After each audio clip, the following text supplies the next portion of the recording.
Okay, my name is Eileen Diepenbrock Cheever. I am first and foremost a mom of 3 kids. That's how I always introduce myself. I've been an attorney for 26 years, but that's just what I do. That's not who I am. So I always want people to know that the most important thing in my life is my family. My husband and I have been married for 23 years this summer, and I consider myself extremely lucky to be married to my husband Gene and to have these kids. I graduated from law school 26 years ago. That is the one thing I always knew in my heart I wanted to do. And I'm glad I tried other things first, but I talk a lot in terms of compass analogies and what's your true north. And I think when you're quiet with yourself, you will know what your true north is. And you do need to explore other things, and then it'll come back and you'll find what just makes you happy. And being a lawyer in terms of my career is what makes me very happy.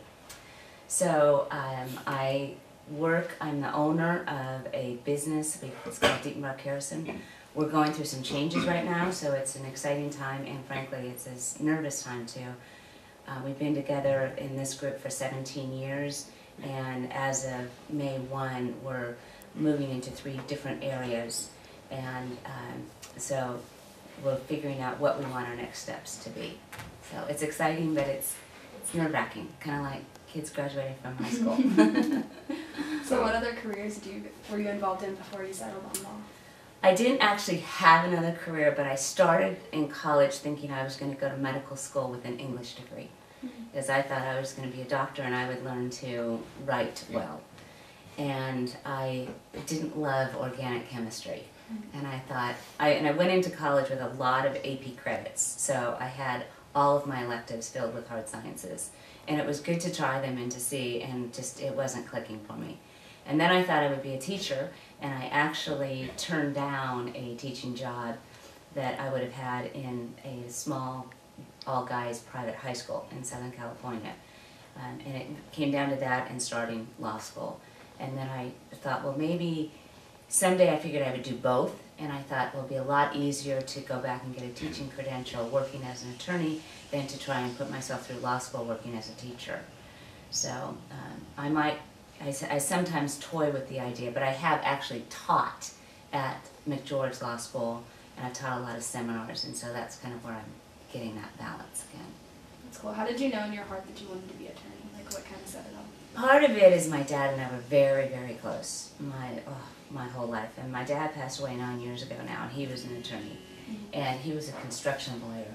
And I'm fascinated with how structures are built, especially bridges. I just think that's unbelievable. And people who are so smart, the engineers who can design and the contractors who can figure out how to build bridges.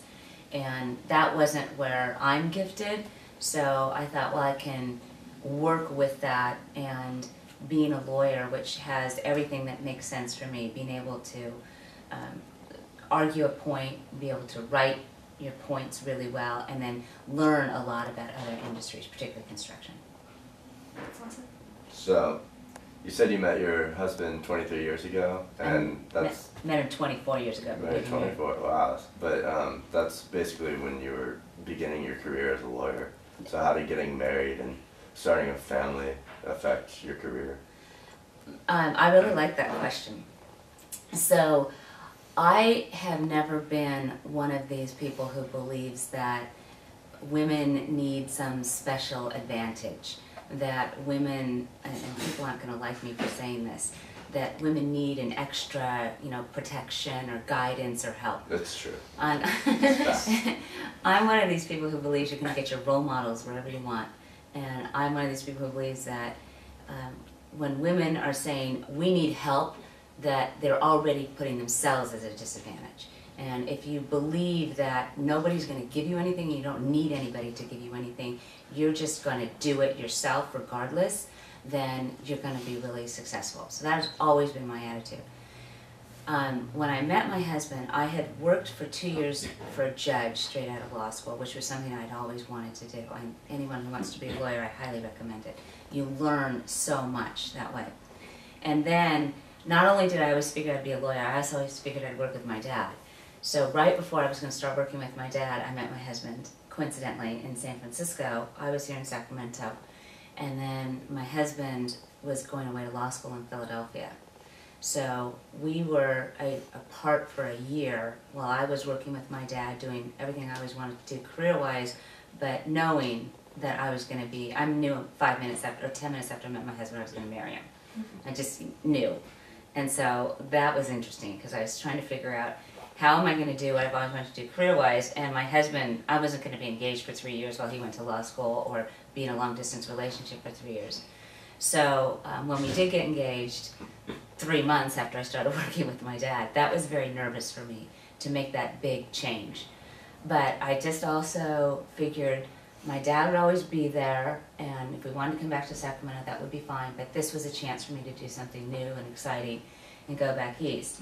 So when I got back east, I worked for this huge law firm in Philadelphia. There were 220 attorneys, and they were all in one building, except for 2.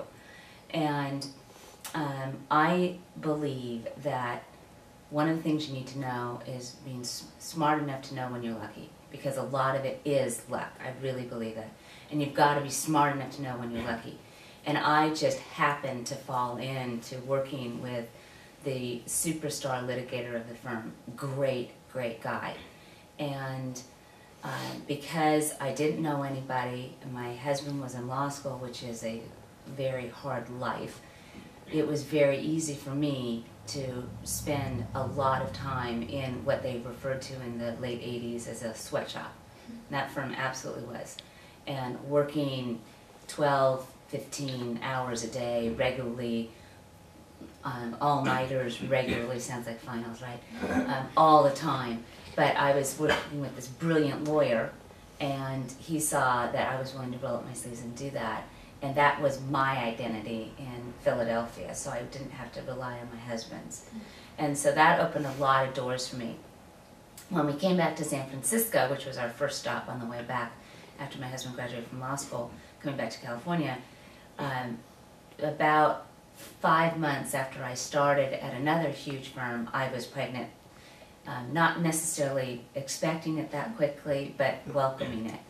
So I figured, you know, they hired me.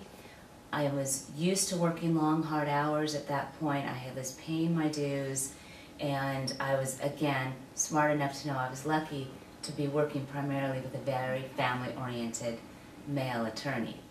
And he gave me a bad time at first, and meaning that he thought I was working too hard when I was pregnant. He thought that I needed to focus more, very, very traditional in his viewpoint.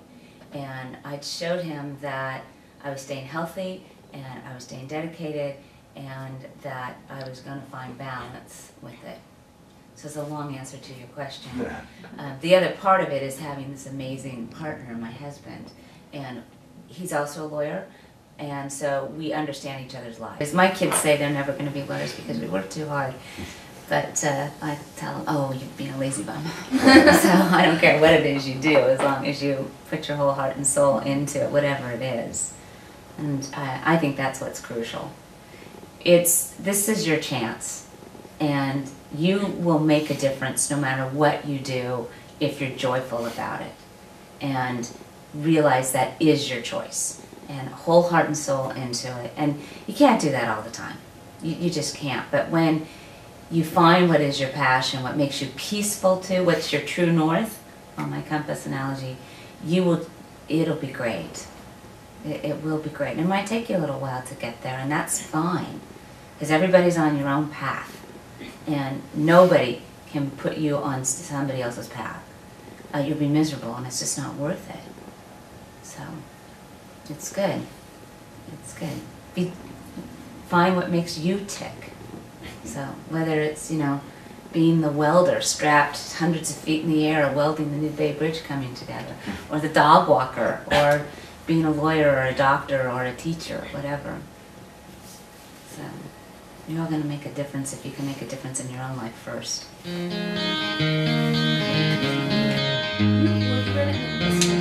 Yeah, but we didn't have it.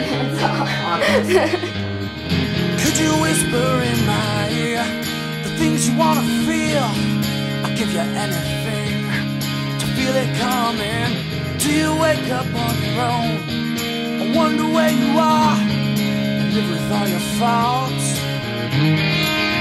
I wanna wake up where you